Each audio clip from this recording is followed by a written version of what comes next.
ძალიან მნიშვნელოვან თემას შევეხებით, როგორიც არის ფოთვითი აშლილობა. რაოდენ გასაკვირიც არ უნდა იყოს თქვენთვის, დღეს სტუმრად გვყავს ნევროლოგი ქალბატონი გუჩა კობაიძე. გამარჯობა ქალბატონო გუჩა, მაგრამ მე ვთქვი რომ გასაკვირი, ანუ რატომ არის გასაკვირი?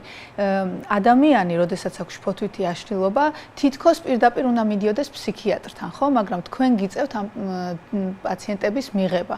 ეს ძალიან მნიშვნელოვანია, რატომ იღებთ თქვენ ამ პაციენტებს და რატომ გვაქვს დღეს პრობლემა, რომ თქვათ ფსიქიატრთან ვერ მივდივართ. ეს მართლაც დიდი პრობლემაა და მოდით ავუხსნათ მაყურებელს, რომ უპირველეს ყოვლისა არ ტეხავს, ასე ვთქვათ, რომ მივიდეთ ფსიქიატრთან სრული ამ სიტყვის მნიშვნელობით, იმიტომ რომ რაღაცა სტიგმები არსებობს, რომ არა ფსიქიატრთან თუ მიხვალ რაღაც სხვა მოსაზრებები, მართალია თქვენ ეხმარებით, მაგრამ ეს შიშიც მინდა აღმოფხრა და უპირველეს ყოვლისა ვისაუბროთ ფოთვით აშლილობაზე. მოგესალმებით. ძალიან საინტერესო თემაზე გვიწევს დღეს საუბარი და დიახ, როგორც აღნიშნეთ, უფრო მეტად ფსიქიატრიულ ჭრილში განვიხილავთ ხოლმე აშლილობებს. თუმცა და ნევროლოგია და ფსიქიატრია ძალიან მოსაზღვრე პროფესიებია და არის ხოლმე აქ შესაძლებლობა ჩემი კომპეტენცია იწყება ფსიქიატრის და პირიქით. ძალიან ხშირად გვიწევს ნევროლოგებს ფსიქიატრებისგან დახმარება. ძალიან ხშირად გვაინტერესებს მათი აზრი და სასიცოცხლოდ მნიშვნელოვანია ხოლმე ხშირ შემთხვევაში მათი ჩართულობა. და არის ხოლმე ესეთი მდგომარეობებიც, რომ ერთმანეთს ვეხმარებით, ასე ვთქვათ, რა არის ძალიან არის კიდე დამოკიდებული პაციენტზე.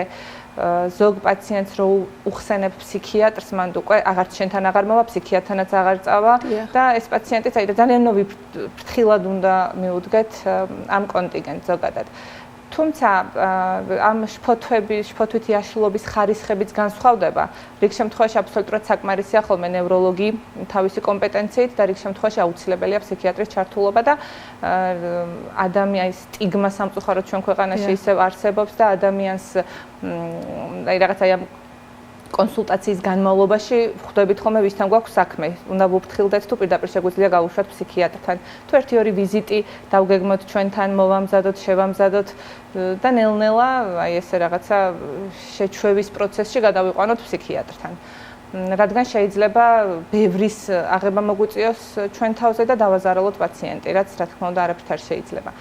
რაც შეეხება შფოთვას, შფოთვა თავისთავად შფოთვა ადამიანის ბუნებრივი რეაქციაა, რომელიც ემსახურება გადარჩენას ნორმალურ პირობებში, თუმცა, როდესაც ვსაუბრობთ შფოთვით აშლილობაზე, აქ უკვე აღარ არის კონტროლი აღარ შეუძლია ადამიანს ამისი.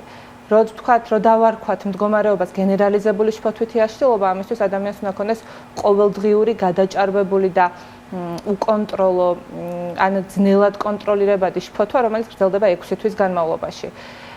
და ხელს უშლის ყოველდღიურ ცხოვრებაში, ურთიერთობებში, სწავლაში, მუშაობაში. ასეთ დროს უკვე სპეციალისტი გვჭირდება. თუმცა, თუ არის უბრალოდ მსუბუქად გამოხატული შფოთვა, რომელსაც ასე თუ ისე უმკლავდება ადამიანი, ამ შემთხვევაში უფრო რეკომენდირებულია ხოლმე, რომ ცხოვრების წესის ცვლილება, დაკვირვება, აბა რა იწვევს, რა არის ტრიგერი ამ შფოთვის და იმის გამოსწორება მაქსიმალურად.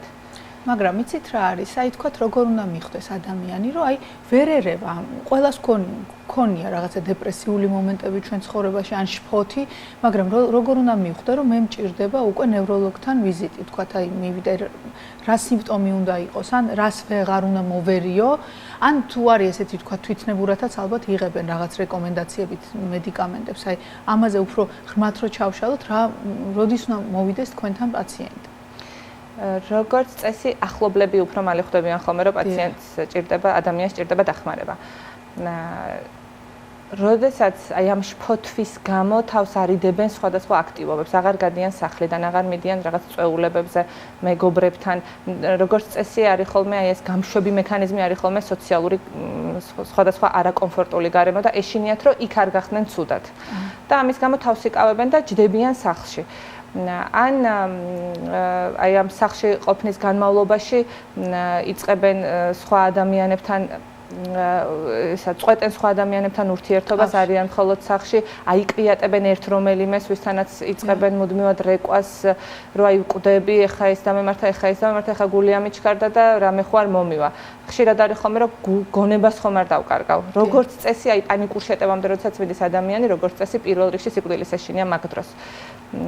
ძალიან საშინელი მდგომარეობაა თვითონ პანიკური შეტევა აღსაქმელად, მაგრამ ყველაზე ალბათ ერთ-ერთი ყველაზე უვნებელი და სიცოცხლის ნამდვილად მაგ დროს საფრთხე არ ემუქრება, მაგრამ ადამიანს და პიქს რამდენიმე წუთში აღწევს და აი ამ დროს საერთოდ აზრი არ მოეკითხება ადამიანს, იმდენად არის ჩართული ყველა მექანიზმი.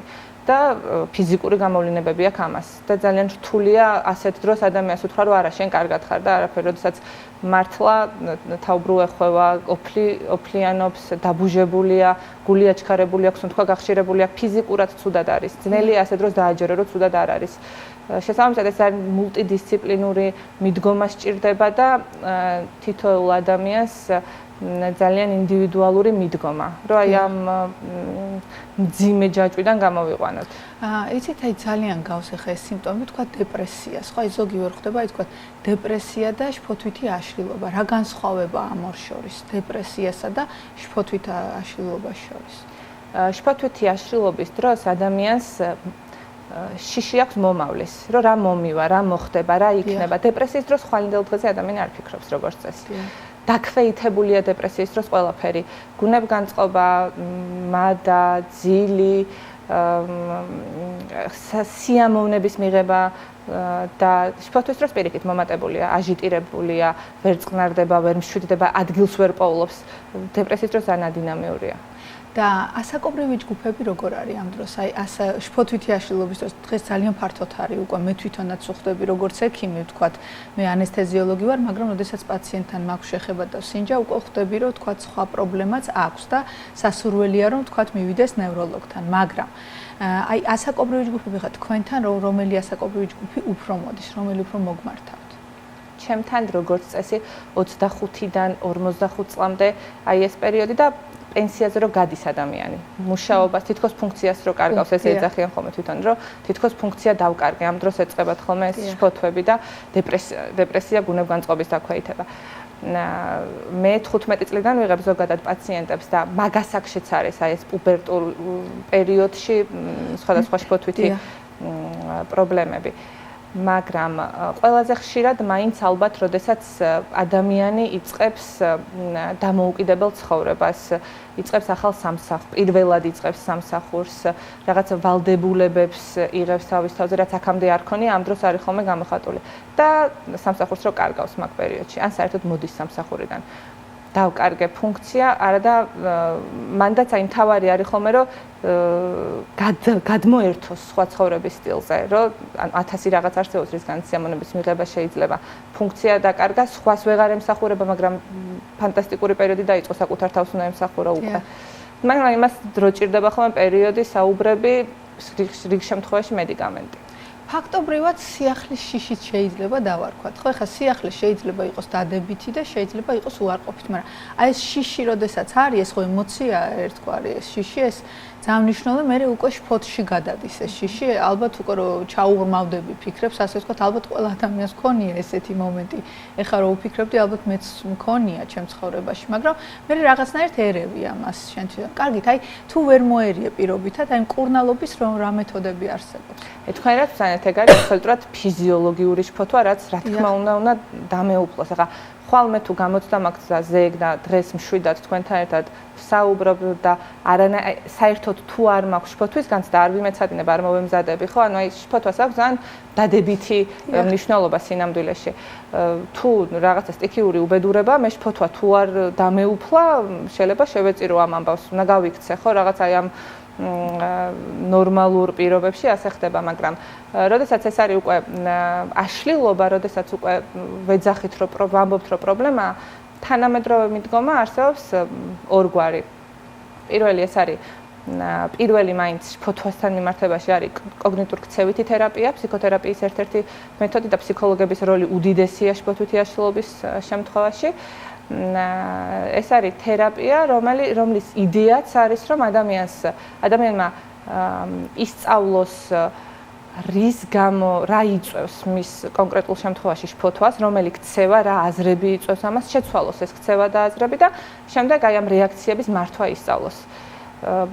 იდეა ის არის, რომ ადამიანმა საკუთარი თავის მართვა ისწავლოს და დაისწავლოს რა როგორ უნდა მოიქცეს. მაგრამ ზოგჯერ არ არის ეს საკმარისი. ზოგჯერ ადამიანი უკვე ისეთ მდგომარეობაში მოდის ჩვენამდე სომატიზაცია, ანუ აი ეს იმდენად ფიზიკურია უკვე ეს შფოთვა, რომ ეხლა პირდაპირ თერაპიას ვერ დავიწყებთ, მომზადება ჭირდება ამასაც. და მედიკამენტები. ანტიდეპრესანტები ქვია ამ ჯგუფს და გონიათ ხოლმე რომ ალბათ დეპრესია უნდა იყოს და მე დეპრესია არ მაქვს, პირდაპირ აგრესია ერთვებად და სინამდვილეში შფოთვას ხსნის და აი ეს პირველი რიგი კიდე შემდეგი კითხვა რომ ხო ვარ მივეჩვევი და დამოკიდებული ხარ გავხდები. პირველი რიგის ანტიდეპრესანტები დამოკიდებულებას არ იწვევს. უბრალოდ არასწორი დაწყება და არასწორი მოხსნის დროს არის ხოლმე გვერდითი მოვლენები და გონიათ რომ ეს აი всё დამოკიდებული ვარ. როდესაც მედიკამენტს უცებ მოხსნის, აუცილებლად ექნება პანიკური შეტევა შეიძლება განუვითარდეს და ყველაფერი შეიძლება მოხდეს. თავისი წესი აქვს მიღებას და მოხსნას. სინამდვილეში დამოკიდებულებას არ იწვევს და სწორად შერჩეული მედიკამენტი ცხოვრების ხალის უბრუნებს ადამიანს. ძალიან მნიშვნელოვანია რომ ეს მედიკამენტი არ იყოს მეზობლის დანიშნული, რა თქმა უნდა. იმიტომ რომ მინდა დავაფიქსირო ჩემი აზრიც. ხო, რადგან ანტიდეპრესანტებში ძალიან დიდი სხვაობაა. გარკვეული ჯგუფი უძილობაზე მოქმედებს, ანუ აძინებს პაციენტს, გარკვეული მადას უწესრიგებს, გარკვეული ლიბიდოს აწესრიგებს. გააჩნია შფოთვასთან ერთად რა არის გამოხატული. თუ ჰიპერაქტიულია შფოთვასთან ერთად, სხვა ჯგუფია საჭირო. თუ აქვს ქრონიკული ტკივილი, აქ კიდე სხვა ჯგუფის მედიკამენტი არსებობს, რომელიც ამ ტკივილის შეგრძნებასაც აქვეითებს. შესაბამისად, იმას უშველა იქნებ მეც მიშველოს, ეს მით უმეტეს ამ ჯგუფის მედიკამენტებთან არაფერ არ შეიძლება.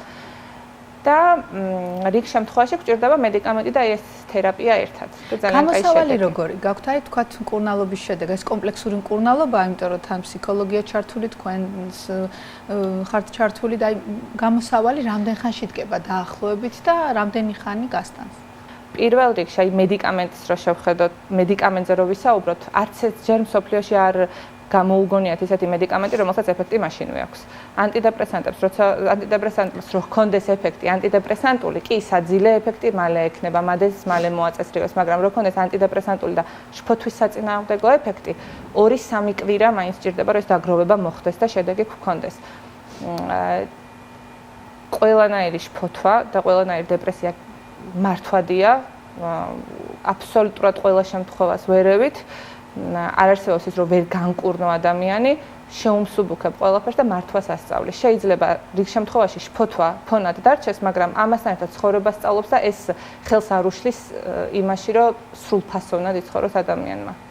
ძალიან დიდი მადლობა. მართლაც ძალიან პრობლემური საკითხია დღეს საქართველოში, კი არა მთელ მსოფლიოში. მადლობა რომ გვეწვიეთ და ვფიქრობ ჩვენი თემა გავრცელებას მიეცემა, იმიტომ რომ ძალიან მნიშვნელოვანი და სასარგებლო რჩევებით შეგვიძლია მივცეთ ჩვენს მაყურებელს. მადლობა რომ იყავით ჩვენი სტუმარი და გემშვიდობებით. მადლობა. თქვენ კი მიიღეთ ეს რჩევები აუცილებლად, რადგან ძალიან მნიშვნელოვანია რომ მიხვდეთ დროულად ექიმთან. ჩვენ მერეც გიშველით, მაგრამ რაც უფრო დროულად მობრძანდებით, უფრო კარგად იგრძნობს და უფრო მალე იქნება თქვენი გაჯანსაღება.